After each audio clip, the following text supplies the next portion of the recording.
because what happened after that Christmas dinner still gives me chills, no matter how many times I tell the story. The restaurant was almost empty.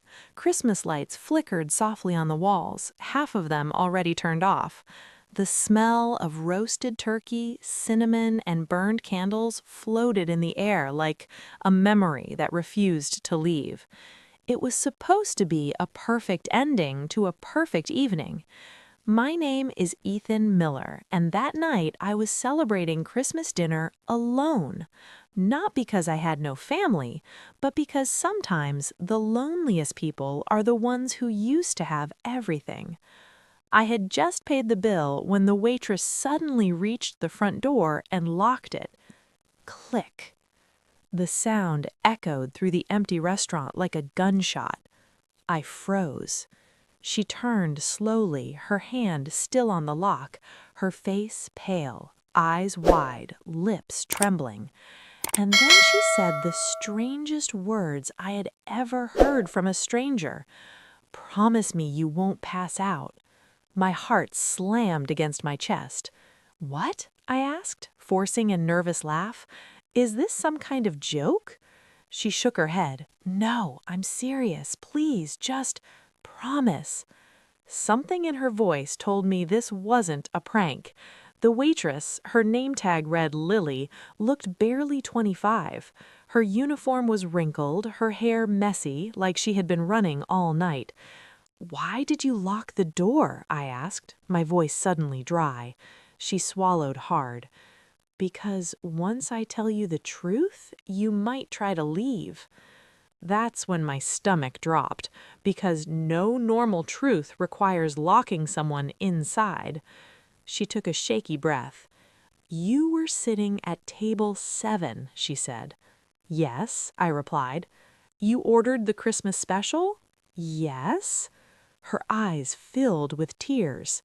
"My mother sat at that table 5 years ago," she whispered, "and she never came home." I felt a cold rush crawl at my spine. "What do you mean she never came home?" I asked. Lily pulled out the chair across from me and sat down without asking. Her hands trembled so badly she had to press them against her thighs. "My mother worked here," she said. "She was a waitress too. Christmas Eve, 5 years ago."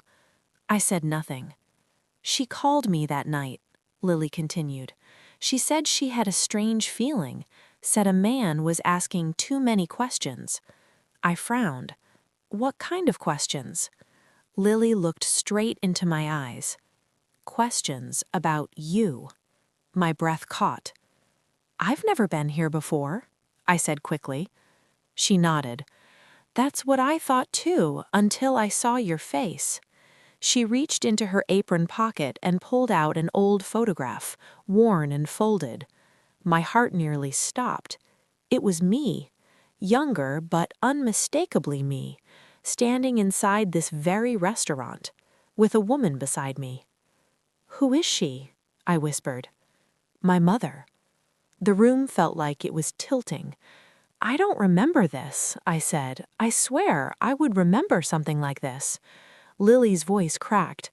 "That night my mother disappeared. Police said she ran away. But she loved Christmas, loved me. She would never leave without saying goodbye."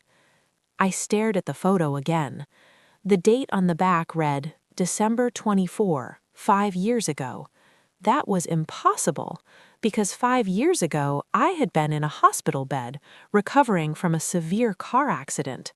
Or at least, that's what I believed. Lily leaned forward. "Promise me something," she said again. "What?" Lily stood up and walked toward the kitchen. "Come with me," she said. "You deserve the truth." Every instinct screamed, "Don't!" but my feet moved anyway. The kitchen was dark, cold, silent.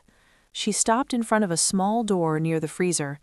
"This was never supposed to be opened again," she whispered. She unlocked it. Inside was a tiny office, old files, dust, a broken chair, and on the wall, a calendar from 5 years ago. December 24 was circled in red. Under it, written in shaky handwriting, "He remembers." My head started spinning. "I don't understand," I said. "What does this have to do with me?" Lily turned around, tears streaming down her face. "Because you weren't just a customer," she said. "You were the reason my mother died." The words hit me like a punch. "No," I said, "that's not possible." "She recognized you," Lily continued. "She said you looked scared, confused, like you didn't know who you were." I grabbed the edge of the desk to steady myself. "She tried to help you," Lily said, "but someone else came. A man. He wore a long coat." My chest tightened. "I remember something," I whispered. "Flashes, sirens, a scream." "That man," Lily said quietly, "was your brother." The world went silent. "I don't have a brother," I said. Lily shook her head. "You had one." Lily explained everything. 5 years ago, I had survived a terrible accident, but I wasn't alone. My brother Daniel had been driving, drunk. When I woke up in the hospital, doctors told me Daniel died instantly, but that was a lie. Daniel survived, and he was terrified of what I might remember.